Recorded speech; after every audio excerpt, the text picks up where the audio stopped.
ভিডিওর সামনে আমি যেই পাশ দিয়ে হাঁটতেছি এই রাস্তা দিয়ে বিমানবন্দর স্টেশনে যাওয়া যায়।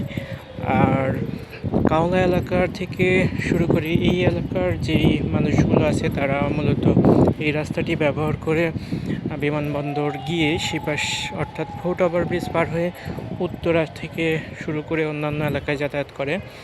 আর আমার পেছনে যেই জায়গাটি রয়েছে এটা হচ্ছে কাওলা রেলওয়ে স্টেশন। তবে স্টেশনের যেই লাইনগুলো এখানে ডাবল লাইন চলে মূলত, বা ডাবল লাইনই দেওয়া রয়েছে।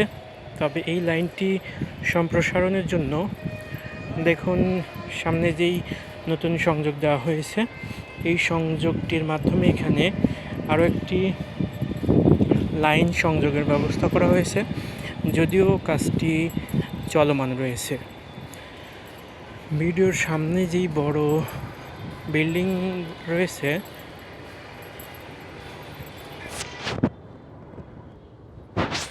সেই বড় বিল্ডিংটি মূলত আনসার ক্যাম্পের জন্য বা র্যাব হেডকোয়ার্টারের যারা রয়েছে তাদের জন্য সংরক্ষিত রয়েছে। আর এই বিল্ডিংটি প্রায় অনেক বড় এবং এখানে ধারণ ক্ষমতাটাও অনেক বেশি। বর্তমানে এখানে আনসার ক্যাম্প বা যারা আনসার রয়েছে তাদের জন্য ব্যবহার করা হচ্ছে এবং এই এরিয়াটুকু মূলত র্যাব হেডকোয়ার্টারের এরিয়া। আর পাশেই রয়েছে হজ ক্যাম্প।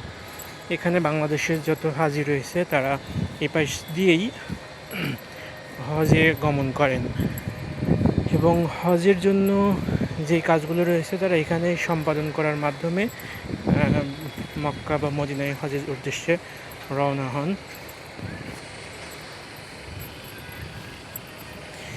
ভিডিওর যেই সামনের রেল লাইন দেখা যাচ্ছে এটি মূলত নতুন সংযুক্ত রেল লাইন এবং এই রেল লাইনের মাধ্যমে বিমানবন্দর রেল স্টেশনের কার্যক্রমটি আরও একটু বিস্তৃতি লাভ করানো হচ্ছে। এবং এখানে আগে মাত্র এপাশ দিয়ে যেই দুইটি স্টেশন দেখা যাচ্ছে এই দুইটি স্টেশন দিয়েই চলতো, তবে এখানে আরও বেশ কিছু ট্রেন যাতায়াত করার জন্য ব্যবস্থা করা হচ্ছে। সম্প্রতি এই ব্যবস্থাটি খুব দ্রুত করার চেষ্টা করা হচ্ছে।